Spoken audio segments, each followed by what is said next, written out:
cuaca di Jawa Tengah, apalagi di daerah Pati dan sekitarnya. Ini di desa Ngemplak Kidul, panasnya, mataharinya full.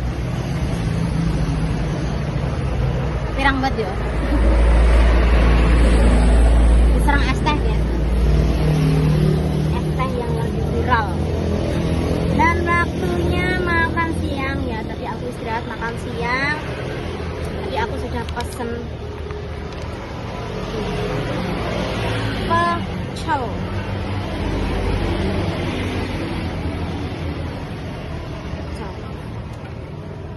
Ini guys, ini enak piringnya guys.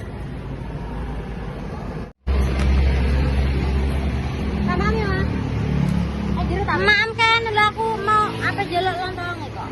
Sudah. Oh ini lagi. Lontongnya juga. Apa dibuka bentar aku enggak.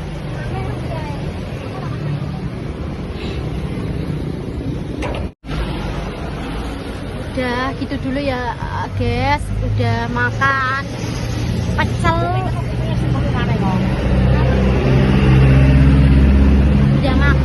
Udah makan rujak, terus sudah cerita sedikit tentang ada insiden kemarin. Jadi ya kata-kata hari ini lebih waspada, lebih berhati-hati ini untuk para semua pedagang online ataupun pedagang di jalan raya dimanapun Anda berada. Jangan sekali-kali lengah karena merugikan kita sendiri. Yang penting ya kalaupun itu sudah menjadi takdir kita ya sudahlah di jalan. Tapi kalau memang masih bisa di ini ya